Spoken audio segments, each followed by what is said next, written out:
Hey everybody, welcome back to Comic Crow. And there's a lot of stories that I can talk about today in regards to Marvel, Disney, the MCU. We can talk about Disney losing millions of subscribers. We can talk about Marvel, putting on pause a lot of their shows.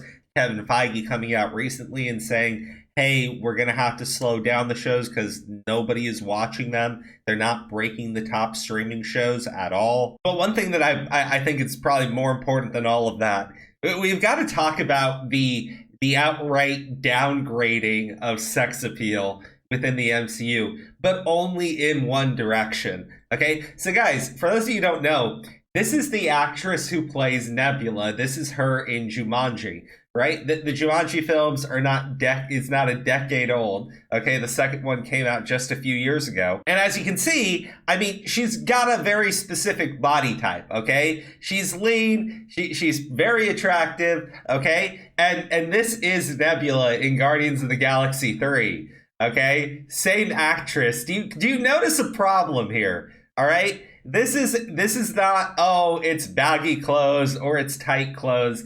This is quite literally they've removed all curves on this person and gave them a dude's body. All right, I don't know. Maybe Nebula in the new movie is trans non-binary now. Maybe. But look, Nebula was always a pretty far shot away from her appearance in the comics into the MCU. But like she was still a woman, okay? And now you have this abomination. And look, that's not me taking shots at trans people. It's just, why are you doing this with a female character? Okay? And we can't even argue that this isn't something they do pretty regularly. They've been downgrading the sex appeal of their female characters, but not their male ones, all right? Now, I'm going to go through a few images with you guys. Beyond just this, which I think is very fucking obvious and very apparent, because this version of Nebula doesn't even match her appearance in the last two films that have featured her. This is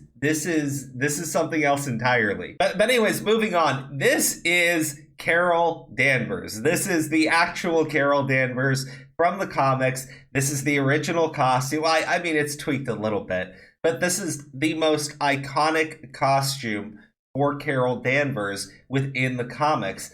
Up until, I want to say, maybe about 9-10 years ago, where they decided to make her Captain Marvel.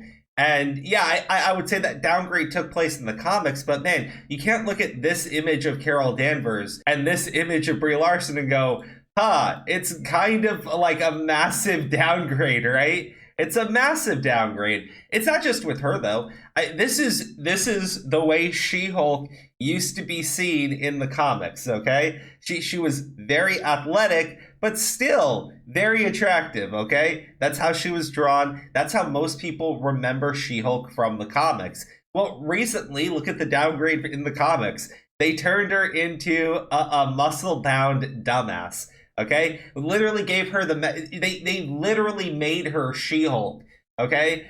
She-Hulk lost all individuality as a character, and she became this train wreck of a person with a costume that conveniently covers up her entire body. Not even Bruce Banner has that. Okay, but you can see like massive downgrade, and then we go from this to this. And we're supposed to like sit there and go, oh, well, guys, don't point that out. That would be misogynistic and sexist and whatever they want to say. Well, let's look at the flip side of that, right? Let's look at the clear and blatant sexism. So this is Thor in the comics, okay? Thor is a beefy dude, but let's be real. He's got a helmet with little wings on it. All right? He's a little bit, cheesy. He's a little bit corny. I love this look, by the way. I do. But comic book Thor, well, a buffed and jacked individual. He also speaks kind of funky. He's a bit of a corny guy. This is Thor in the MCU, okay? If anything, I would say they've upped his sex appeal from his appearance in the comics, right? They've upped it. Nothing wrong with that. It's clearly got him a massive female audience, right? Or how about Captain America? Okay, if you read the comic books, we know Captain America. He's the guy who's gonna fight for what's right. It doesn't matter how many people are against him, charging into battle again with a ridiculously corny costume. And there's Captain America in the MCU. Okay.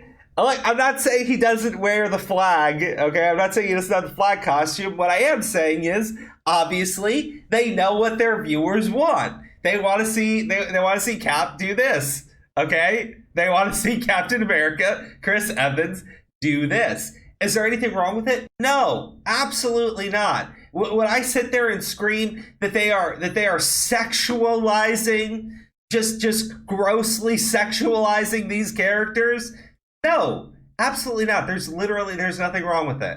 Okay? But the audience clearly wants to look at somebody that is fit, that is attractive on the screen when they go to see these movies. Well, Ant-Man, okay? Ant-Man, fucking Ant-Man. The guy whose costume is based around an ant in the MCU. I mean, dude, come on. Come on. All right? I think it's pretty obvious what you have here. When it comes to the male characters, they have no pause whatsoever, right? On providing us with a jacked dude who's got a physical fit that would just be impossible to maintain for the age most of these men are at. And then you have the female characters that are absurdly and grossly downplayed, right? This is just it's unappealing. It's kind of gross to look at, right? You're like, come on. I'm not trying to be mean here, and I know people are going to say I'm being mean and sexist and whatever, but you can't deny, right? You really can't deny that when it comes to the male characters in a Marvel project, they have no pause whatsoever on giving us this. When it comes to female characters within the MCU, this is what you get. This is what you get. This is what you get. And they're shocked that people are tuning out and not watching anymore. Like, dude, you can push, your political agenda. It just has to be far more subtle than they are doing. You can push for even gender ideology and all that other stuff, but you're not going to have anybody who actually wants to watch, because on top of the fact that these characters are just, I mean, it's unappealing to even look at them, right?